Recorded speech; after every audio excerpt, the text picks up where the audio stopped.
CM DCM ನಡುವೆ ತಂದಿಡಲು ನೋಡಿದ Yatnal ಯಾವುದಕ್ಕೋ link ಮಾಡ್ತಿರುವಂತಹ Yatnal ಕೇರಳದಲ್ಲಿ ನಡೆಸಿದಂತಹ ಶತ್ರು ಸಂಹಾರ ಯಾಗಕ್ಕೂ ಸಿಎಂ ಕಾಲು ನೋವಿಗೂ ಲಿಂಕ್ ಇದೆಯಾ?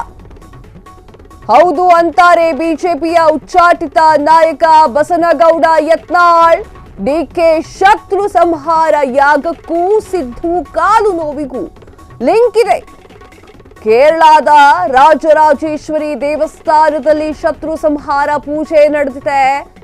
ನನಗೆ ಏನೂ ಆಗಲ್ಲ, ಯಾಕಂದ್ರೆ ನಂಗೆ ಮಾಟ ಮಂತ್ರ ಪ್ರಭಾವ ಬೀರೋದೇ ಇಲ್ಲ. ಇದು ಬಸನಗೌಡ ಪಾಟೀಲ್ ಯತ್ನಾಳ್ ಹೊಸ ಬಾಂಬ್. ಯತ್ನಾಳ್ ಮಾತು ನಿಜಾನ ಸುಳ್ಳ?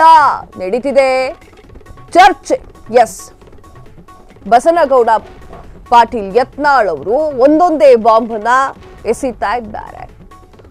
ಬಿಜೆಪಿಯಿಂದ 6 ವರ್ಷ ಉಚ್ಚಾಟಿತರಾಗಿರುವಂತಹ ಬಸನಗೌಡ ಪಾಟೀಲ್ ಯತ್ನಾಳ್ ವಿಜಯೇಂದ್ರ ಯಡಿಯೂರಪ್ಪ ಬಿಟ್ಟಿಲ್ಲ, ಹಳೆ ಕಥೆಯನ್ನ ಕೆದಕಿ ಕೂತ್ಕೊಳ್ತಿದ್ದಾರೆ. ಈಗ ಆಡಳಿತ ಪಕ್ಷದ ಮೇಲೂ ಕೂಡ ಕಣ್ಣಿಟ್ಟಿದ್ದಾರೆ. ಹಿಂದೂ ಹುಲಿ ಅಂತ ಅನ್ಸಿಕೊಂಡಿರುವಂತಹ ಯತ್ನಾಳ್ ಹೊಸ ಬಾಂಬ್ ಅನ್ನ ಹಾಕಿದ್ದಾರೆ. ಸಿಎಂ ಡಿಸಿಎಂ ನಡುವೆ ತಂದಿಡೋಕೆ ನೋಡಿದ್ದಾರಾ ಎನ್ನುವಂತಹ ಪ್ರಶ್ನೆ ಈಗ ಚರ್ಚೆ ಆಗ್ತಾ ಇದೆ. ಯಾವುದನ್ನೋ ತೆಗೆದುಕೊಂಡು ಹೋಗಿ ಇನ್ಯಾವುದಕ್ಕೋ ಲಿಂಕ್ ಮಾಡ್ತಾ ಇದ್ದಾರೆ ಯತ್ನಾಳ್ ಅವರು. ಈ ಹಿಂದೆ ದರ್ಶನ್, ಚಾಲೆಂಜಿಂಗ್ ಸ್ಟಾರ್ ದರ್ಶನ್ ಕೂಡ ಶತ್ರು ಸಂಹಾರ ಪೂಜೆಯನ್ನ ಮಾಡಿದ್ರು. ಹಲವಾರು ರಾಜಕೀಯ ವ್ಯಕ್ತಿಗಳು ಶತ್ರು ಸಂಹಾರ ಪೂಜೆಯನ್ನ ಕೇರಳದಲ್ಲಿ ಮಾಡಿಸಿಕೊಂಡು ಬರ್ತಾ ಇದ್ದಾರೆ. ಹಾಗೆ ಡಿಸಿಎಂ ಡಿಕೆ ಶಿವಕುಮಾರ್ ಅವರು ಕೂಡ ಕೇರಳದಲ್ಲಿ ಶತ್ರು ಸಂಹಾರ ಪೂಜೆಯನ್ನ ಮಾಡಿದ್ದಾರೆ. ಆ ಒಂದು ಶತ್ರು ಸಂಹಾರ ಪೂಜೆ ಆದ ನಂತರ ಸಿದ್ದರಾಮಯ್ಯ ಅವರಿಗೆ ಕಾಲು ನೋವು ಶುರುವಾಗಿದೆ. ಇವೆರಡರ ನಡುವೆ ಸಂಬಂಧ ಇದೆ ಅಂತ ಹೇಳಿ ಬಸನಗೌಡ ಪಾಟೀಲ್ ಯತ್ನಾಳ್ ಅವರು ಹೇಳಿಕೆಗಳ ಮೇಲೆ ಹೇಳಿಕೆಗಳನ್ನ ಕೊಡ್ತಾ ಇದ್ದಾರೆ.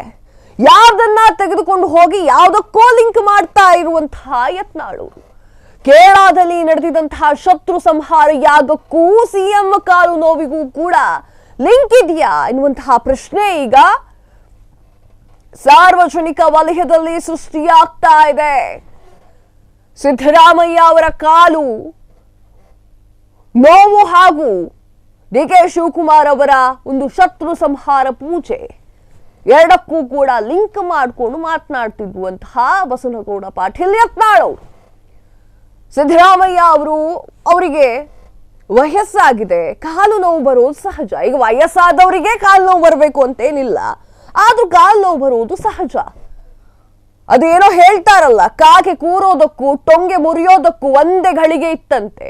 ಕಾಗೆ ಕೂತಿದ್ದಕ್ಕೆ ಟೊಂಗೆ ಮುರಿತು ಅಂತ ಹೇಳಿದ್ರೆ ತಪ್ಪಾಗುತ್ತೆ. ಕಾಕತಾಳಿಯಾಗಿರಬಹುದು, ಆಗದೇನೇ ಇರಬಹುದು. ಬಿಜೆಪಿ ಉಚ್ಚಾಟಿತ ನಾಯಕ ಬಸನಗೌಡ ಪಾಟೀಲ್ ಯತ್ನಾಳ್ ಅವರು ಹೇಳಿಕೆಗಳ ಮೇಲೆ ಹೇಳಿಕೆಯನ್ನ ನೀಡ್ತಾ ಇದ್ದಾರೆ. ಡಿಕೆ ಶಿವಕುಮಾರ್ ಅವರು ಶತ್ರು ಸಂಹಾರ ಯಾಗಕ್ಕೂ ಸಿದ್ದು ಕಾಲು ನೋವಿಗೂ ಲಿಂಕ್ ಇದೆ ಎನ್ನುವಂತಹ ಮಾತನ್ನು ಆಡಿದ್ದಾರೆ. ಕೇರಳದ ರಾಜರಾಜೇಶ್ವರಿ ದೇವಸ್ಥಾನದಲ್ಲಿ ಶತ್ರು ಸಂಹಾರ ಪೂಜೆಯನ್ನ ಮಾಡಿದ್ರು. ನನಗೇನು ಆಗೋದಿಲ್ಲ, ಯಾಕಂತಂದ್ರೆ ನನಗೆ ಮಾಟ ಮಂತ್ರದ ಪ್ರಭಾವ ಬೀರೋದಿಲ್ಲ. ನನ್ನ ಜಾತಕದಲ್ಲಿ ಮಾಟ ಮಂತ್ರ ಅನ್ನುವಂಥದ್ದು ನನಗೆ ತಟ್ಟಲ್ಲ, ನನಗೇನು ಆಗಿಲ್ಲ. ಅದಕ್ಕೆ ನಾನು ಯಾಗಗಳನ್ನ ಮಾಡ್ತಾ ಇರ್ತೀನಿ, ನಾನು ದೇವರ ಭಕ್ತ ಎನ್ನುವಂಥ ರೀತಿಯಲ್ಲಿ ಮಾತನಾಡಿದ್ದಾರೆ. ಬಸನಗೌಡ ಪಾಟೀಲ್ ಯತ್ನಾಳ್ ಅವರು ಹೆಂಗೆ ಯಾರಿಗೆ ಬಾಂಬ್ ಹಾಕ್ತಾರೆ ಅನ್ನೋದು ಕೂಡ ಇನ್ನೂ ಕೂಡ ಯಾರಿಗೂ ಕಂಡು ಹಿಡಿಲಿಕ್ಕೆ ಆಗ್ತಾ ಇಲ್ಲ.